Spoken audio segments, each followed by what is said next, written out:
เฮ็ดบัตรประจำตัวดิจิตอลเที่ยวไปกรมคุ้มครองสมนครัวและก่อสร้างรากฐานทั้งหมด4ครั้ง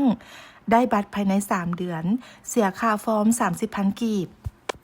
กรมคุ้มครองสมนครัวและก่อสร้างรากฐานอยู่ห่างจากในเมืองไกลจากประตูไซแม่นประมาณ20นาทีมีเดินจอดรถจักรและรถใหญ่ฟรีบ่ได้เสียเงิน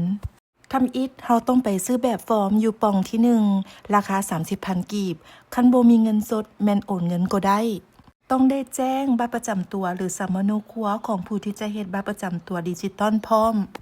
แบบฟอร์มมีรายละเอียดพอสมควรย้อนหลังไปหลายๆปีว่าเฮียนอยู่ไสเฮ็ดเวียกอยู่ไสมีพี่น้องอยู่ไสเกิดอยู่ไสการกรอกข้อมูลต้องเขียนด้วยบิ๊กสีฟ้าเท่านั้นหลังจากเขียนฟอร์มแล้วแม่นไปส่งฟอร์มอยู่ห้องเบอร์2แต่คาบหนึ่งเพิ่นรับแต่100คนเท่านั้นดังนั้นหลายคนต้องเที่ยวมาอีกตอนสวยหรือมื้อต่อมาหลังจากส่งฟอร์มแล้วเจ้าหน้าที่ก็เอานัมเบอร์ให้เฮาได้เบอร์121และ122ตอนสวยแม่นมาแต่1:30 นหา3:30 น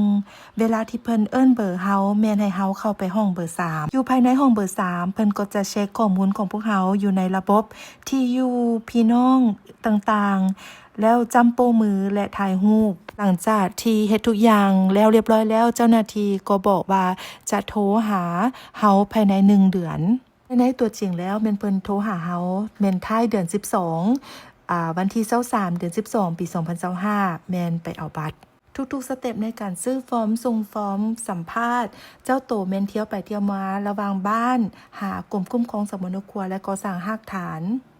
พอแต่ละสเต็ปแม่นเริ่มแต่เช้าๆ 7:30 น 8:00 นแล้วก็ตอนสวยแม่นเริ่มจาก 1:00 น 1:30 น